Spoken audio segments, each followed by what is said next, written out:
26 जुलाई रात 9:44। जॉर्जिया के एक कम्युनिटी सेंटर के बाहर लगे सर्विलांस कैमरे ने एक बिल्कुल आम सा पल रिकॉर्ड किया। 16 साल की एक लड़की सड़क के किनारे खड़ी थी और पुलिस की वर्दी पहने एक आदमी से बात कर रही थी। उसे नहीं पता था कि यह धुंधली फुटेज उसकी जिंदगी की आखिरी पक्की तस्वीर बन जाएगी। उसके पास खड़ा आदमी उसे बचाने नहीं बल्कि उसकी जान लेने के लिए वहां था। उसका नाम था सुझाना मोरालेस। उस शाम सब कुछ बिल्कुल सामान्य था। सुझाना ने अपनी माँ से कहा कि वह एक दोस्त से मिलने जा रही है, फिर प्लान बदलकर किसी और दोस्त के पास चली गई। वह हंसी, बातें की, बस एक 16 साल की लड़की की तरह वक्त बिताया। अपनी गायकी, अपने संगीत और उस खुशी के लिए जानी जाती थी जिससे वह अपने घर को जिंदा रखती थी। उस मंगलवार को कुछ भी ऐसा नहीं था जो बताए कि यही आखिरी दिन होगा जब उसका परिवार उसे जिंदा देख पाएगा। रात करीब 10 बजे सुझाना घर की तरफ पैदल चल पड़ी। रास्ता छोटा था, वही रास्ता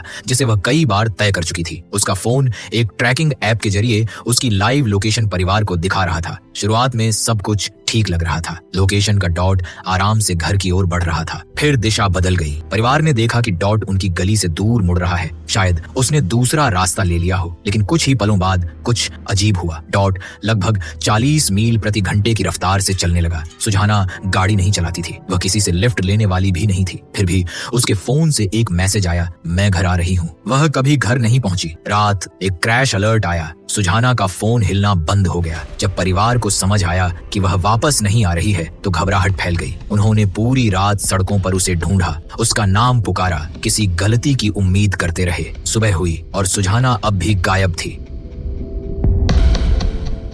कुछ ही मील दूर 22 साल का एक पुलिस अफसर माइल्स ब्रायंट अपनी रोज की ड्यूटी में लगा हुआ था। वह उसी अपार्टमेंट कॉम्प्लेक्स में कर्टसी ऑफिसर के तौर पर काम करता था जहां सुझाना उस रात गई थी। वह वर्दी पहनता था, बंदूक रखता था और लोगों की हिफाजत के लिए उस पर भरोसा किया जाता था। वह शहर की पुलिस का अफसर भी था और नेशनल गार्ड का मेंबर भी, जिस पर बिना सोचे भरोसा किया जा सके। अगली सुबह ब्रायंट ने एक परेशान करने वाली शिकायत दर्ज कराई। उसकी सर्विस की बंदूक ग्लॉक 9 रात में उसके ट्रक से चोरी हो गई थी और कुछ भी गायब नहीं था, सिर्फ बंदूक। इस टाइमिंग पर किसी को शक नहीं हुआ, लेकिन बाद में इसे नजरअंदाज करना मुमकिन नहीं रहा। सुझाना के परिवार के लिए अगले 6 महीने देश भर से खबरें आईं, देखे जाने की बातें, अफवाहें, झूठी उम्मीदें। पुलिस ने हर जगह तलाश की, ड्रोन, हेलीकॉप्टर, ऑपरेशन, इस डर के साथ कि शायद वह कहीं जिंदा हो, कहीं तकलीफ में हो। उसकी माँ ऐसी हालत में जी रही थी जहां न ठीक से रो सकती थी, न उम्मीद छोड़ सकती थी। इस बीच माइल्स ब्रायंट अपना काम करता रहा। वह उसी कॉम्प्लेक्स में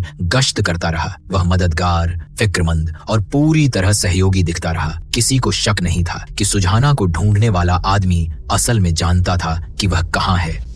ये सब बदल गया 6 फरवरी 2023 को। हाईवे 316 के पास डकैचर के एक सुनसान जंगली इलाके में घूम रहे एक ऑफ रोड राइडर ने एक खौफनाक चीज देखी। जंगल की जमीन पर बिखरे हुए इंसानी अवशेष। बाद में सुझाना के ज्यादातर अवशेष मिल गए, लेकिन वक्त और मौसम ने लगभग सारे सबूत मिटा दिए थे। कोई कपड़े नहीं थे। मौत की साफ वजह पता नहीं चल पाई। बस एक बात तय थी, यह कोई हादसा नहीं था। फिर पुलिस को कुछ और मिला। अवशेषों से करीब 100 फीट दूर जमीन पर एक पिस्तौल पड़ी थी, एक ग्लॉक 19।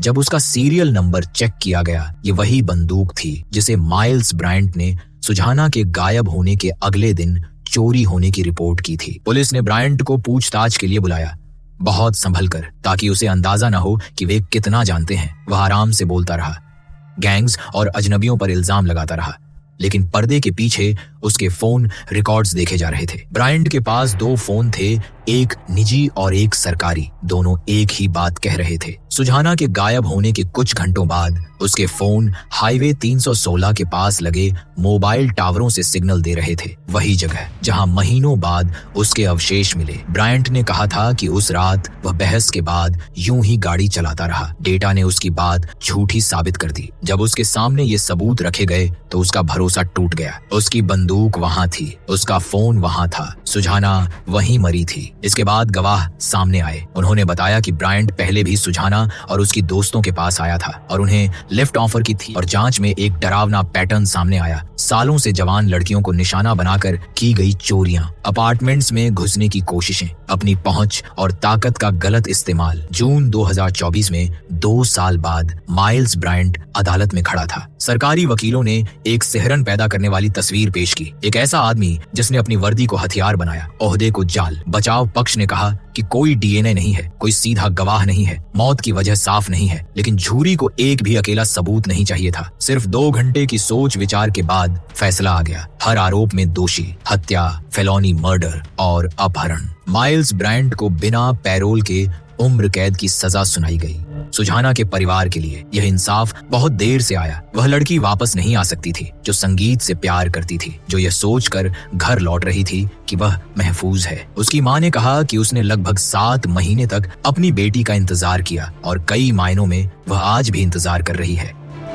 कभी कभी शिकारी अंधेरे में नहीं छिपा होता, कभी कभी वह रोशनी में खड़ा होता है, बैज पहने, बंदूक लिए, और बस इस इंतजार में कि कोई उस पर यकीन कर ले। माइल्स ब्रायंट को लगा था कि उसकी पोजीशन उसे बचा लेगी।